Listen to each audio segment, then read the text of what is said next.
Hey everyone, welcome back to another episode of Gather the Gals. I'm your host, Lincoln, and today, y'all, I have an absolutely amazing, incredible, very special guest with me today. I've never met her, y'all, but I can already tell you, y'all are going to absolutely love her. I already love her. This is our first time chatting in person. Well, not in person, I guess, remotely, but seeing her lovely face. Her name is Latoya Mathews, and y'all, I am not even kidding you when I say that the Lord completely orchestrated this conversation. Super short, quick backstory. I was on the way to take my oldest to kindergarten one day, and I was in the car, it was early, and I just felt like we needed to have a conversation about abortion. And y'all know that I love to bring on people and share their heart and their testimony, that I truly believe that God has given us these stories that will share. And when we share, we help our sisters out.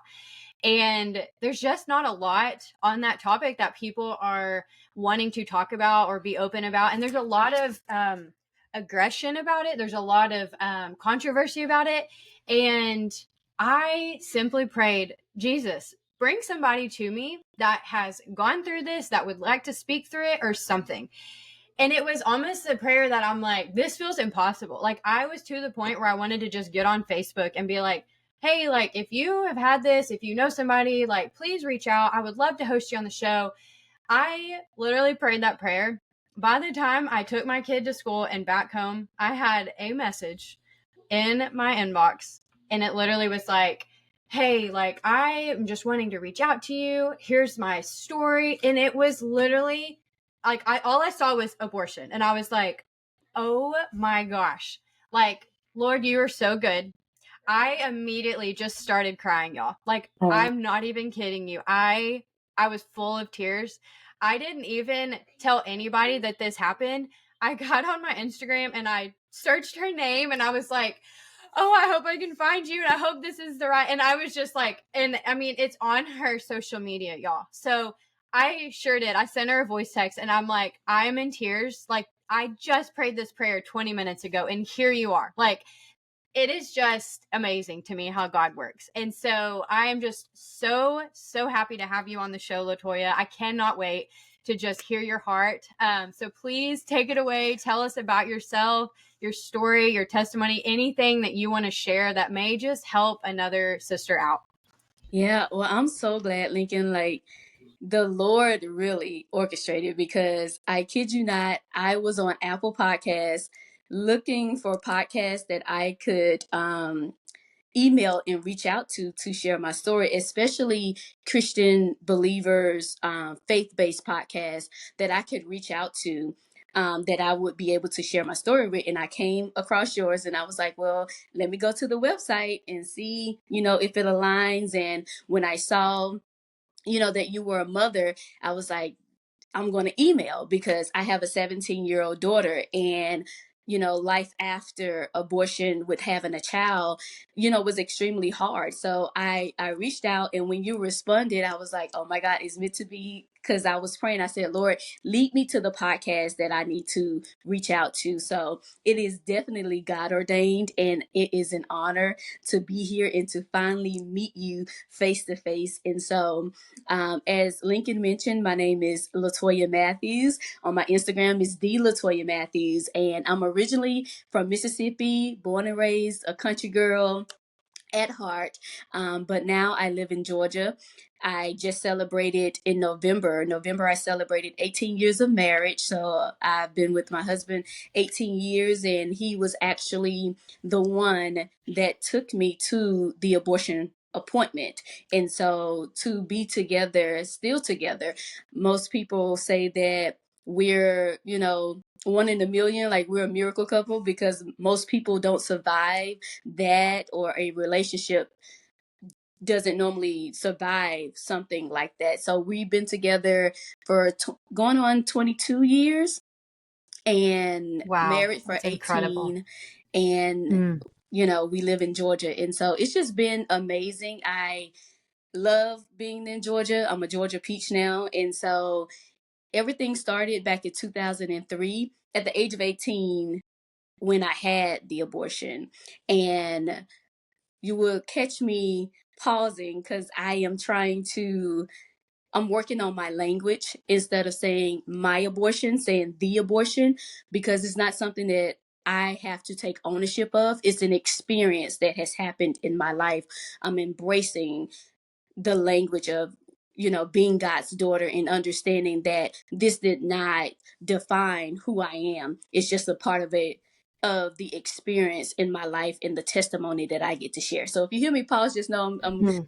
shifting the language of how I That is speak so good. about it. I love that. Oh my gosh. I love that. I mean, good for you. Like, Yeah. that is just right there, y'all. Write that down. Notes. Get your journals out. That is so good, because so many people just struggles and trials in their life. They feel like it defines them, and it's like, Mhm. no, like, God is still with you, and He's in it, and this happened, and now it's gonna be used. Like, He's Yeah. gonna make a way. Oh, okay. Keep going. I love it. I love it. Yeah, so at 18, I walked into a health department in Mississippi. It's called a health department. And I walked in because my cousin had been making fun of me, and she's like, "You've been sleeping a lot." Like, just naive to the whole situation. And I went into that clinic and I heard three words that really shook me. "You are pregnant." And I was like, "This cannot be." And of course, in my mind now, I'm like, definitely it could be. You participated in this. And so I'm like, I'm listening to her, but then I'm not listening to her. It just sounded like Charlie's Brown's teacher when she's talking womp womp womp. That's all I heard. And so I'm like, I cannot keep this baby. Like, I had been presented with a scholarship to play basketball and to play tennis. And at that time, it was necessary for me. I told myself it was necessary for me to have this because the information that I had was that this having a kid would keep me in Mississippi. Like, it would keep me from pursuing the things that I wanted to do, not understanding that if I would have had other information, the outcome would have probably been different. But the decision was made based on the information that I had. And so I told myself, I can't do this. I already don't have a relationship with my mother. I refuse to be on welfare.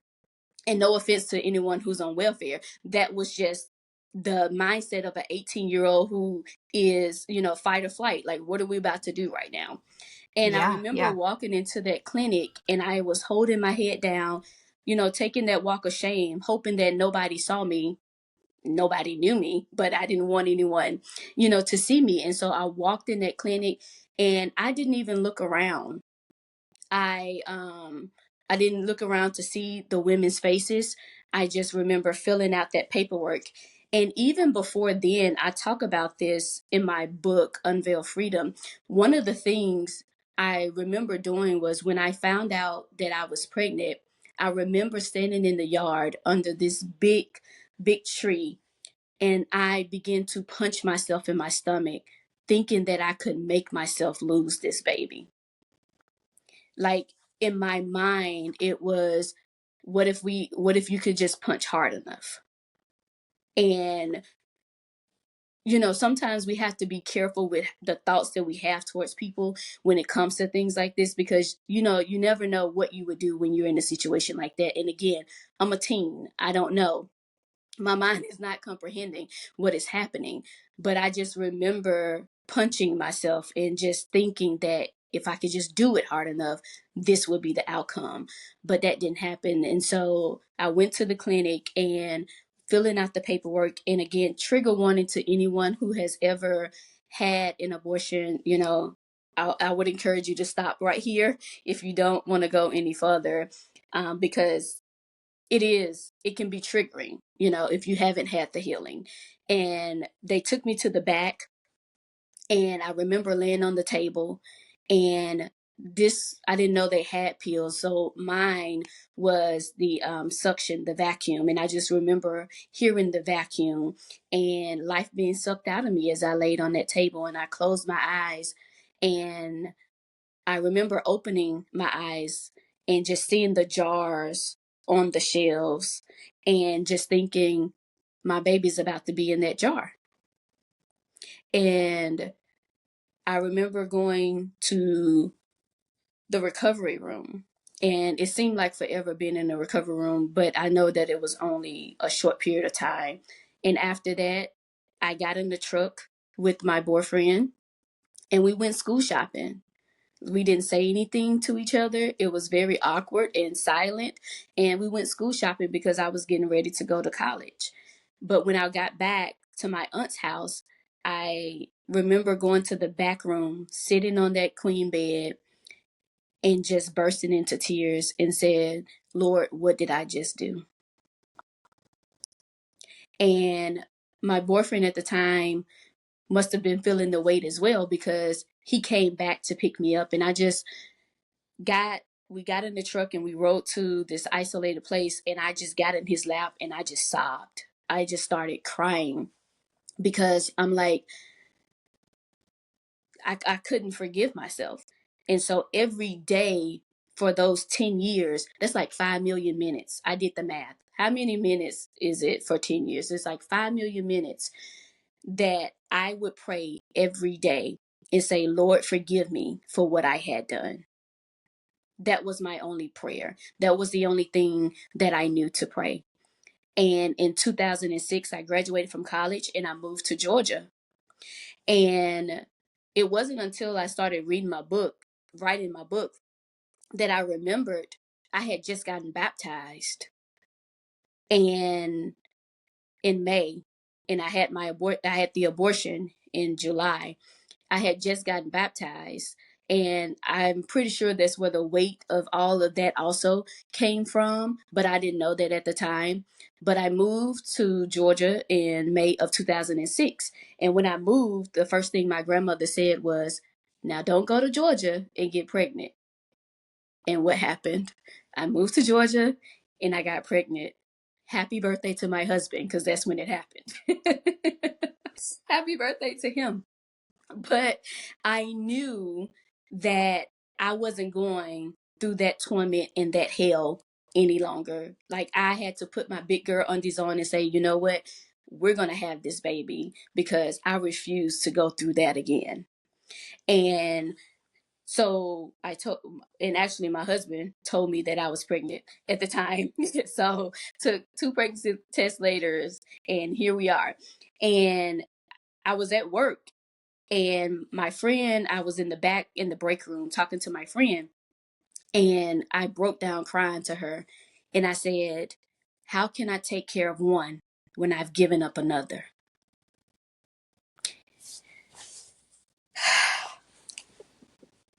Because at that time, it was like, I don't even know why I'm crying.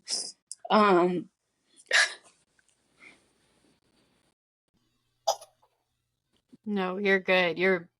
This is so good, and it's so needed. I mean, my gosh, you're so brave. And I know, like, this conversation is going to help and heal so many women who they have this pain. Like you said, you prayed every single day for so many years. You did the math, and that was the only prayer that you could probably utter. Yeah. And you probably felt that overwhelming guilt. And when you finally let that go and gave it to Jesus and realized this is not my guilt to carry alone, Yes. that he can use this tragedy or this guilt or this whatever that you felt in that Yes. moment Yeah. for his goodness and his glory, and to help so many different women and people going through this. And that is, to God be the glory, right? Because there is there's so many women out there who they don't know where to turn, and they whether they have the abortion or they don't, they are just stuck in this cycle of, why did I do this? Can I ever be different or be forgiven, or God won't ever love me enough, and it's like, if they could just see that, Yes. God uses every situation. Single thing. And there is nothing too much or too far or you're not too far gone. There's nothing that can separate you from his love. Yeah. And that is the message that you are giving, is just a hope for women who have gone through this, of God's love, not this world's love. They may not ever be able to fully forgive themselves or to grasp anything. But if they can find that glimpse of hope and love found in only in Jesus and not this world, then that is enough, you know? Yeah. Because at that time, I didn't feel worthy to be a mom. Like, based on that decision, I didn't feel worthy. And so many women, like you said, are also feeling that weight of not being worthy, or they associate, well, maybe this is God's punishment to me why I can't conceive because of that decision that I made. But it's all lies, from the enemy. And I realized that. And even at the time after I had my daughter, when I finally gave birth to her, I brought her home. And my husband was in Mississippi visiting our son, because I have a bonus son who lives in Mississippi. And my husband was visiting him. And every time I would pick up my daughter, she would start crying. But when my mom picked her up, she would stop crying. But in my mind, I didn't know that and I didn't have that information that babies can feel the stress from, their mom. I didn't know that. I ran out to my car in the heat of June in Georgia. And if you know Georgia, it gets hot. It's called Hotlanta for a reason. I ran out to the car and I called my husband crying, and I said, "She doesn't love me." And he's like confused. He's like, "What are you talking about?" I was like, "Our daughter, she doesn't love me." I said, "Every time I pick her up, she starts to cry. But when my mom picks her up, she stops crying." And I was like, this, and the lies that the enemy told me was, "See, I told you that she wouldn't love you because of what you've done." And it was just a lot of torment. And I was going to church. I was doing the things. I was still showing up in the church. And it was just like, life had been sucked out of me physically, but also spiritually, life was being sucked out of me as well. And I remember showing up to church one day, and my pastor looked at me and she said, "I see death in your eyes." And I knew that she wasn't lying. I was ready to give up on life. I was ready to leave behind my daughter as well as my husband, because that's how much torment that I was going through with having that. And also I had been doing other things. And I feel led to share this as well. I had been sexually I had been intimate with the opposite sex. So all of these things were weighing down and tormenting me, and I was just going through pure hell. And so when she said that, I knew that it was God also saying, "You shall live and not die." Like, I'm not going to let this take you out. Like, I'm sending someone to see you. And so I went through that, and then my pastor introduced us to this book called The True Measure of a Woman by Lisa Bevere. And in that book, in chapter 2, it talked about cleaning out closets. And I knew that it was the Lord saying, "It's time to clean abortion out of your closet." And it was also me having to deal with the death of my grandmother, the same grandmother that told me, "Don't get pregnant when you go to Georgia." She was my rock, and she had passed away the same year I found out that I had gotten pregnant. So I knew at the time, I know now, at the time I was dealing with depression. I was dealing with the abortion. I was dealing with all of these things. But at that moment, again, it was like God was like, I'm seeing you. I need you to deal with this because there's work, for you to do." And so the first question was, what is it that you have in your closet that you need to clean out? I knew that it was abortion and dealing with the death of my grandmother. And then the second question was, what is it that you have to offer to other women? And I started to cry. And I got mad at God because I said, "Why would you make me with no purpose? I don't have anything to give to anyone. I don't have any value. So why am I even here?" And we met back up. Thank God it was a small group of women, because I was not ready to share that in front of everyone. And so I got back to the group, and I shared. And I told my pastor that I had prayed every day for the past 10, 12 years for God to forgive me. And the very first thing that she said was, sweetie, God forgave you the very first time that you prayed. And she didn't know that when she said that, I had this pain in my stomach almost as a reminder to remind me of the decision that I made. And when she said that, I haven't had that pain in my stomach anymore, because I knew now that it was me holding on to that unforgiveness against myself.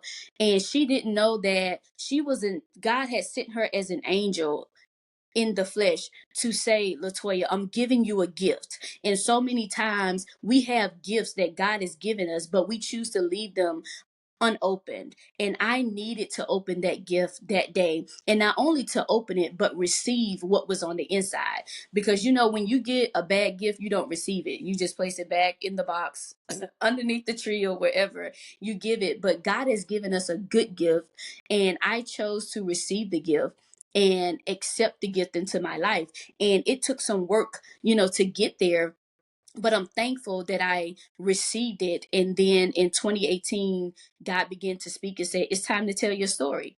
And I was like, Moses, find somebody else to do it. I'm not doing that. I am not doing that. Yep. Yep. Oh, I'm, man. I'm not doing that. And Yeah. I told the story in the midst of like 300 women at a business conference at that. And I said, how do you incorporate something so taboo into business? And I told the story. And after I spoke it, I ran out and I cried in the lobby. But it was also confirmation from the Lord, because so many women came up to me after. It was like, thank you for sharing your story. Like, I too have had one. And this young lady asked me to pray with her. And she said, I don't believe that I can have children because of that decision, because of that abortion. And so it was just like, God was like, this is why I need you to tell your story. And one thing that I just want to remind someone, and I don't even take this lightly, but Psalms 139 says that, he knows, like he knew I was going to walk into that clinic because he gave me free will. But the thought that he still choose to use me despite of that decision. And I'm thankful and grateful for God's grace and his mercy, because based on Old Testament, I would have been stoned for that decision. I would have been put to death. But I thank God for his grace and his mercy that he sent Jesus, on the cross to die for the sin. So I no longer have to carry that shame. And me carrying that shame, would say that the cross was done in vain. But I don't have to carry that any longer. And no longer do I have to show up from the place of my wounds. Now I can show up from the truth and wisdom of my scars, to know that I've been healed, I've been forgiven, I'm still chosen despite that, because I am the daughter of the Most High. And so just having to unlearn some things and put lies to, counsel lies that the enemy speaks over me. And that's why I battled with so long for accepting the assignment, because it's like, Lord, this is not something that's sexy. This isn't a popular thing. Like, why do I have to be the one to tell this and show up to talk about it?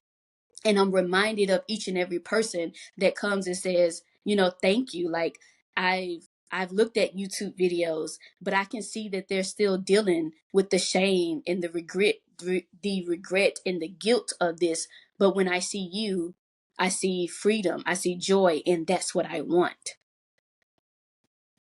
Oh, it's so good. And man, I don't even know where to start. Oh my gosh. It's so good. It's so good that you are so open, and that you have literally, like you said, you have taken this and surrendered it to God, and given everything back to him, because it's like you said, you didn't want this. You Mm-mm. didn't hope for that. You would be like, okay, now's your time to go speak and share it all.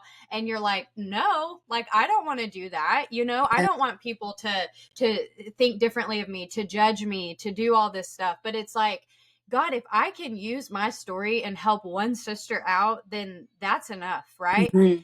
And I think that is, like you said, like, you said that you felt like you didn't have a purpose or a story or anything like that. But it's like, that is the thing that I oneness am so passionate about, of bringing people on to share on this podcast, is because I do believe that we all have stories and purposes. And it's just, sometimes we're scared to step into that purpose, or we're scared to share our story because we are afraid of what people will say, or people that are mean. Yeah. And it's like, if we just got so comfortable and we're like, listen, I don't care what the outside world thinks of me, but all I care about is what Jesus says to be true, and live for that mentality and keeping your eyes on him. Yeah. And in doing so, it's like you said, it's like, there's so many people who want the good stories or the good testimonies or things like that.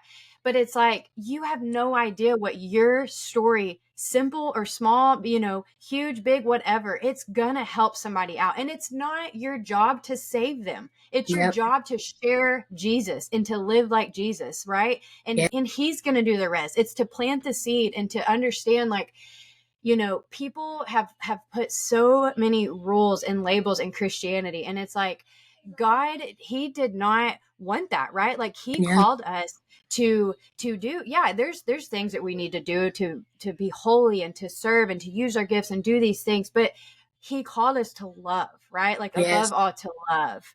And my gosh, like, Jesus loved everybody, right? Like, Yes. that is, he came to serve others, not to be served. And I think in our world, we hold our own selves up on a pedestal, and we're like, give me more money, give me more fame, give me more followers, give me all this.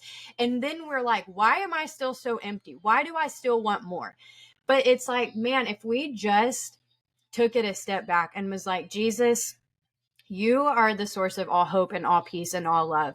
And you gave me this story. And yeah, it may make me look bad, but my gosh, if it is going to make me, like you said, feel joy again, feel hope and Yeah. love again, and to just connect with somebody on a better level than this surface level friendship that our culture is so, like, everything is just so surface level. It's like, you don't ask the hard questions anymore, Yeah.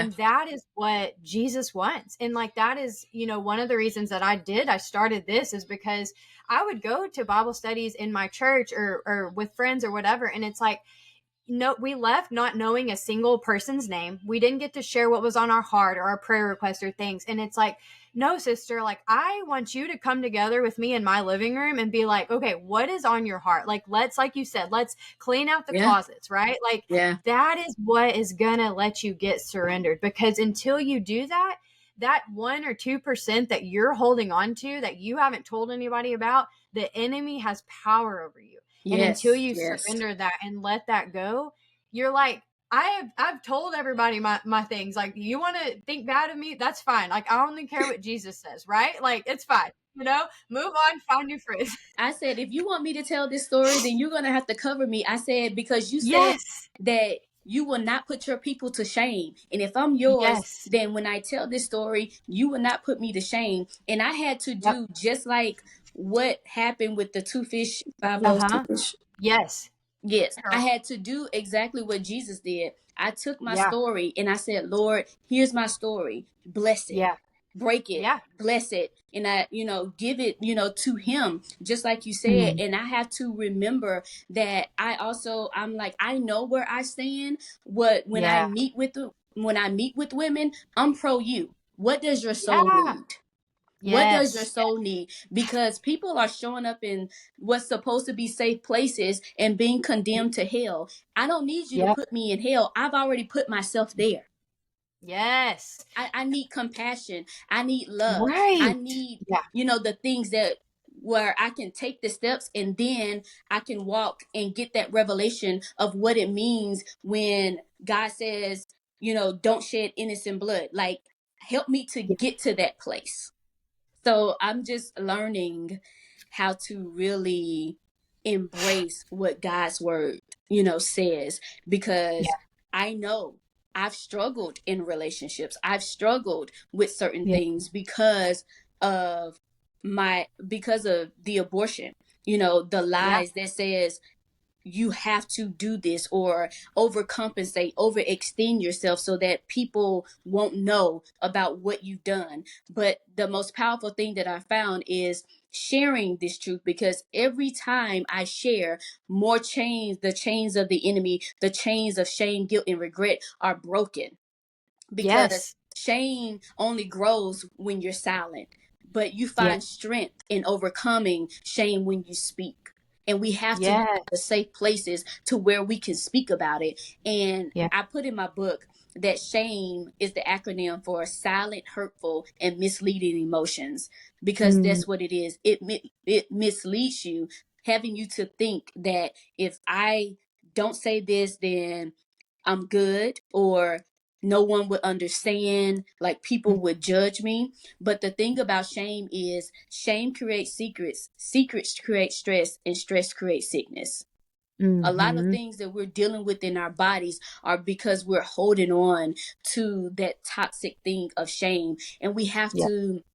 we have to go back and remember, just like what happened in the Garden of Eden. Adam and Eve, it said that they, when their eyes were open, they were ashamed and covered themselves in fig leaves, and God came walking through and saying, calling them out, and he was like, well, how did you know you were naked?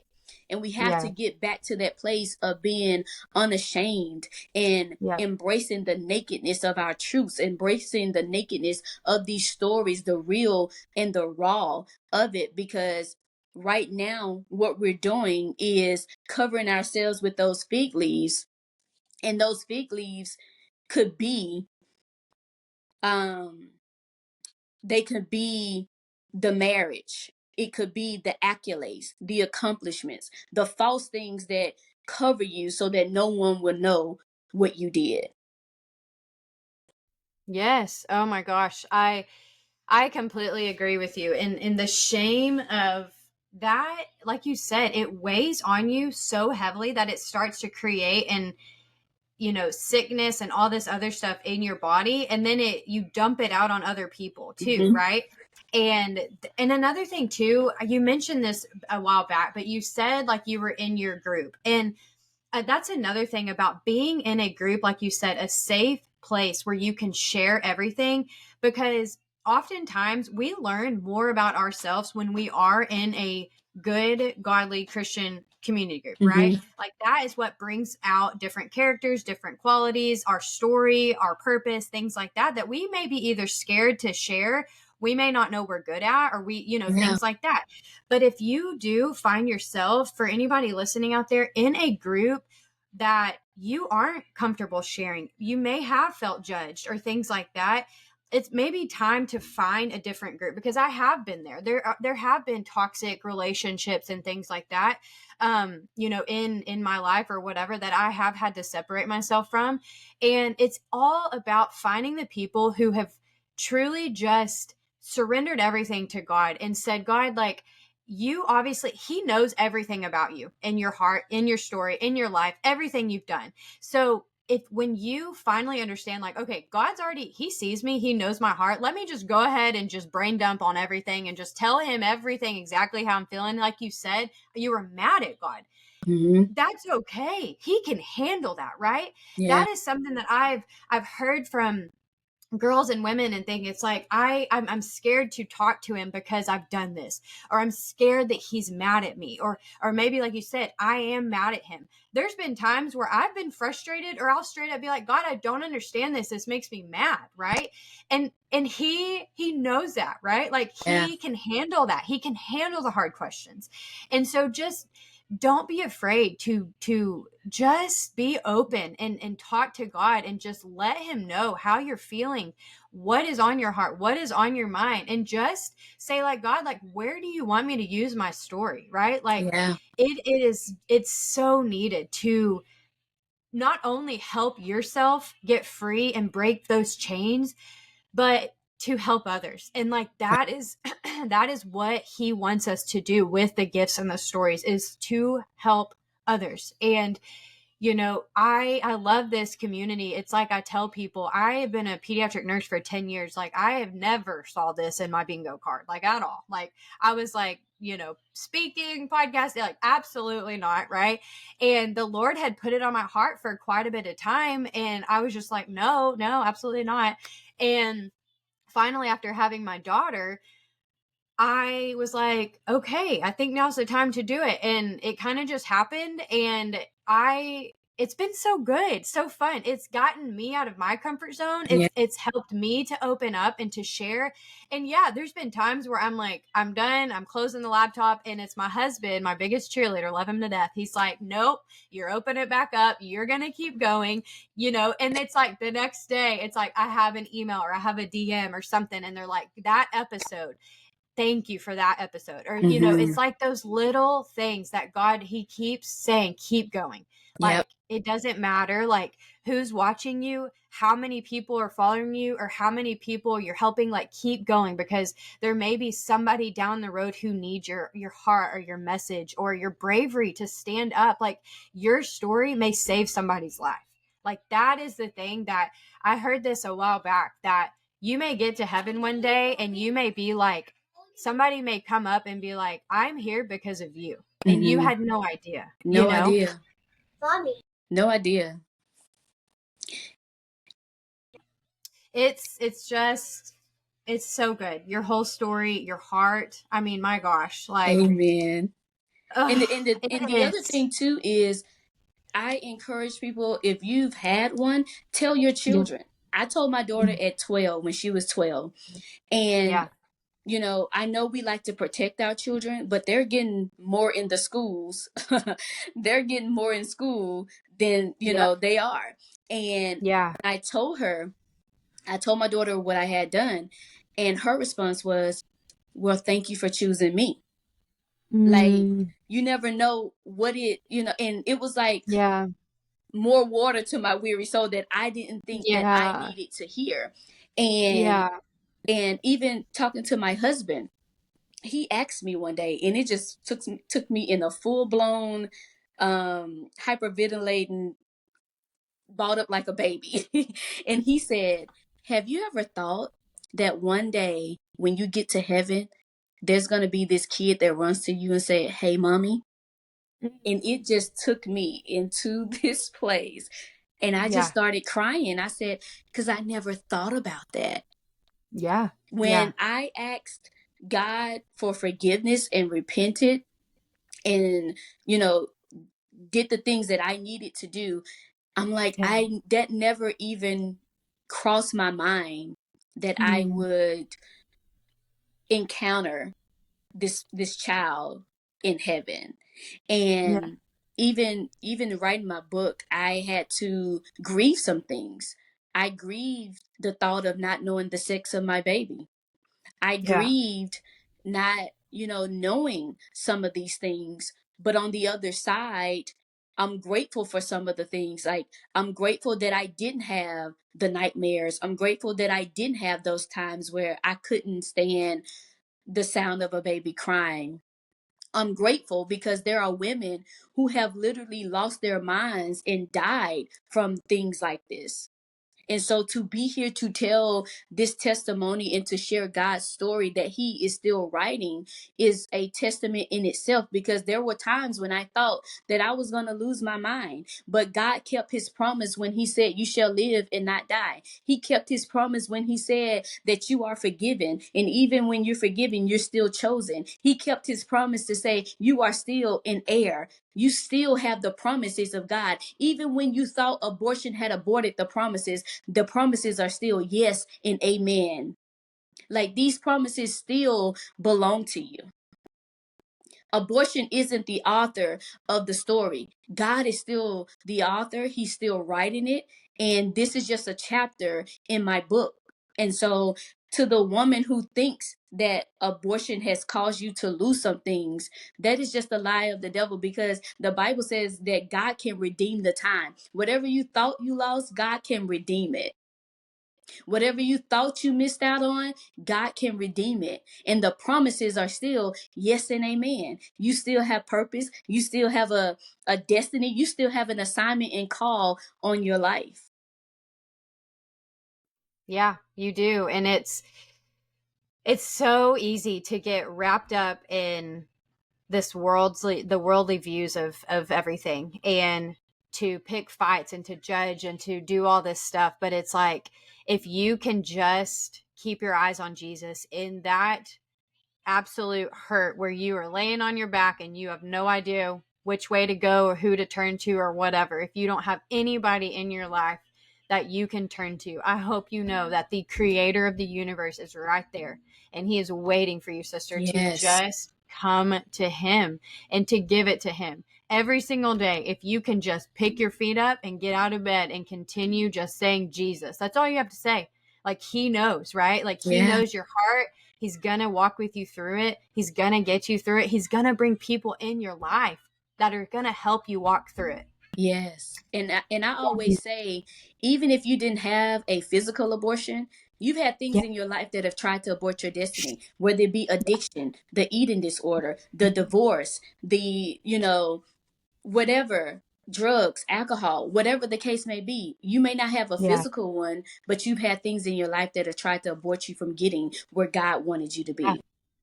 Yes. Yes. Every thing in your life that is leading you away from Jesus, get it out of your life, because Hmm. like you said, there are so many things, especially in today's world with the internet in our fingertips 24/7, that is trying to derail you and knock you off of the path that God has placed on your life. And that is the enemy, y'all.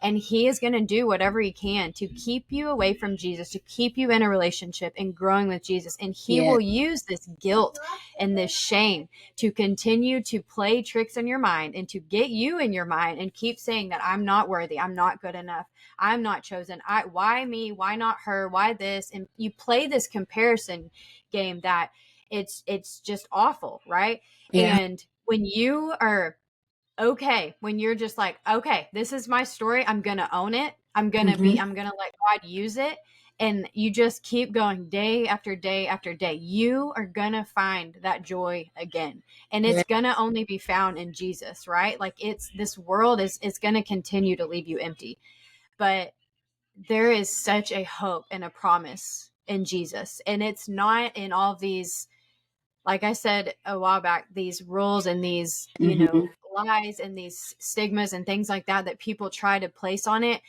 We are called to serve others, right? Like, we're called to love others. We're not called to judge and to pick and to debate and to do all this stuff. Yeah. It's like, gosh, if we could just love each other more. Yeah. That's all. Like, we're called to be like Jesus, right? And if you are walking in the light of Jesus and trying to live your best for him and to love people, it shouldn't matter what they're doing in their life.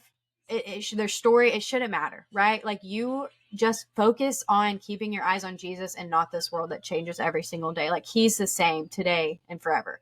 Forever. And it's so good that we have hope in him every day, and that his mercies are new, every Every day. every And day.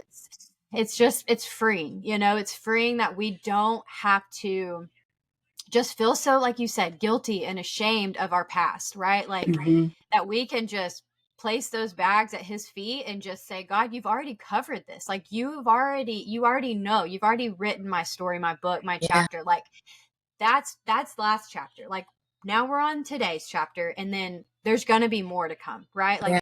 if I woke up and I'm still breathing, like, you put that air in my lungs, you gave me today. Like, what is it today that I can use for your glory, use to bless you? And that could be as simple as you getting up Yeah. and getting through another day, sister. Like, it doesn't have to be big, right? But that's still enough. Like, you making the choice to keep going and keep fighting, that's enough. Yes, yes. And I'm always just reminded, of the scripture in Galatians where it says Christ has redeemed us from the curse of the law. And Yeah. that revelation, I worked in banking for 18 years. And to redeem means to buy back. It means that there was a debit that took place from our sinful account and placed as a credit unto Christ. So when something is debited from your account, it no longer belongs to you. It belongs to the creditor that it went to. And so the what happened through the law and what took place is it that when I had that abortion, the consequences that came with that, it no longer was mine, because when I gave my life to Christ, God debited that. It was debited from me and credited unto the account of Christ. So when I got that revelation and understanding to know God has redeemed me, Christ has redeemed me, that no longer belongs to me. I no longer have to accept that in my account. I can put it in the check register to say it's been debited. It no longer belongs to me. Yeah. He You're bought not me alone. back. Yeah. Yes, that is so, like, he wants you, right? All of Like, me. yeah, all of you. Like, he doesn't care about anything in your past that you have ever done. So Yeah. whoever is listening out there who is like, but not my past, like, not me, like, I've done too much, I've been through too much, there is no way. No, like, you are on this, listening to this podcast For for a a reason. reason. Yes. And that glimmer of hope that you have, I want you to cling to it. And I want you to know that there is no other love like Jesus. Like, he has already paid for it all. Like, there is nothing that can separate you. You are not too far gone. You are chosen.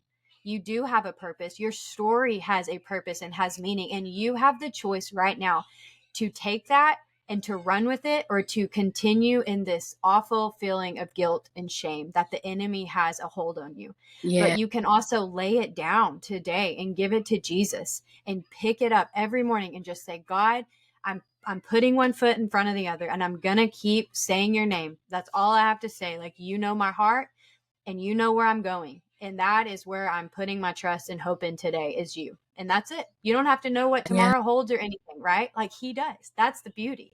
He Yeah. does. And that's And the thing, so, that you have to be willing and give yourself permission to lay it down. yeah. And like Yes. you said, there there's no past that can't be redeemed. You know, Yeah. and the greatest example of that is Paul. You know, when God took him from being Saul to Paul. I mean, he was persecuting Christians. What else? You know, that is unforgivable. In the sight of man, that is unforgivable. But Right. Right. God still took him and used him to go get a people that people would say they don't deserve it. But he went to the Gentiles and said, this is for you also. Right? Because that is the thing. So many of us are looking at ourselves as Gentiles, those that aren't worthy or, you know, gracious enough to receive the word of God. But it's for the Jews and the Gentiles. The Bible says there's no difference between the two. Like, the word is the word. It's for everybody who would receive it. And so it's just, when you think about the goodness of God and you think about where you would have been or could have been, and Christ came and pulled you out of the pit, like, it just does something to you when you realize. And it's like you want to just show up, and you know, it makes you realize, I really don't have a lot of time here. So let me operate and do what I'm supposed to be doing. Because the thing is, we're called to serve one another in love. Like, we have to serve. And so I want to, not just when I get to the gates of heaven, but when I lay my head down at night, I want to hear, well done, my good and faithful servant. At the end of the day, that's what I want to hear. Yeah. It's so good. That's all that matters, right? Like, Yeah. I mean, it's just, I have such a kind of like a story in general of just like how I used to just want to keep going and do nursing stuff and keep getting, nurse practitioner, doctorate, and really just chasing degrees and money and things like that. And it's like you said, it's like, we don't have a lot of time here. Like, Jesus is coming soon for us. And there's so many people who just still need him, you know? And that it's just been my heart. It's just loving others, ministry, letting people share their heart, share their story to help another, you know? Yeah. And it's like when we do that, when we share our struggles, it's like Jesus is in the room, right? Like he's with us in it, and Hmm. he is moving in that, and he is opening up doors and breaking chains within all of our hearts, and it's good for everybody. Yeah. And so I love that, just to be open and vulnerable and share your heart with others. Can you tell us more about your book, where people can find you, all of that good stuff? Yes. So I wrote a book. It's called Unveiled Freedom: My Journey Oh, to Removing the Burden of Shame After Abortion. And I just literally, it's real, it's raw. I talk yeah. about how abortion affected my intimacy with my husband. Like, imagine trying to give your body to someone you love when you don't even love your body. That's hard. And so I talk about, it's very transparent because I want people to understand that it is Christ. It is Christ, the one who has really set me free, and to know that there's no shame. Like, you're not the only one out, that's dealing with this. There's so many others. And so God has just really put this, for me to put out there. And it's just been a testimony to even have people who haven't had abortions to come back and say, your book has helped reveal where I've been operating in shame, like where I've been, some things that I've dealt with, or even like just knowing that they took others to have an abortion, and so I'm just so blessed to have, written this, and I'm just excited about it. And it can be found on Amazon as well as my website, latoyamathews.com. And you can find me on Instagram as well as Facebook and TikTok at the Latoya Mathews, and that's one T in Mathews. And that's where I'm sharing all things. This year I really stepped into really owning my voice in this area of where God has called me to speak in. And so just understanding that it's not religious and it's not political. It is literally just being the feet of Jesus, the hands and feet of Jesus, just making sure that women understand you are still loved. God is still waiting with open arms for you to come back, to accept Jesus, to have you experience compassion and love the God kind of way. And September 26th through the 28th, we'll be going to Orlando, where we're going to I'm having the Back at His Feet retreat, and it's all about Luke 10:42. It says Mary has chosen the better thing, and it would not be taken from her. And so we're going back to the feet of Jesus. And again, September 26th through the 28th in Orlando. It's normally held in Atlanta, but is sending us to Orlando this year. And so I'm excited about the Back at His Feet retreat, because he had me to change the name of everything that I had. you know you got to break down in order to build up. And I know the things that I built previously, God did not build that house. So it was labored in vain. And so I had to tear down. So, because I don't want anything that I build to be in vain, I want to make sure that God is building the house. So come and join us September 26th through the 28th. We're going back at his feet. We're just laying things down so that we can meet with Jesus, to get the wisdom, to get the things that we need. And, just like Matthew says, come to me, those who are weary and heavy laden, and I will give you rest. And we're finding rest at the feet. Oh boy, we need rest in this world, right? I'm Yes. like, yes, I love that so, so much. Well, it has been an absolute joy and pleasure to talk to you, to hear your heart and your story and your testimony. And I know, my goodness, you are going to help so many precious women out there who are Amen. just struggling. Yeah, yeah. Oh gosh, this has just been so good. I would love to even have you back to just chit chat more, because I mean, I know we could, I would right? love Like that. I would there's love just so that. much. Yes. Oh, well, you were such a joy, and I just want to say thank you again. So, oh Thank my you. gosh, thank you so so much for being on the show. Thank you.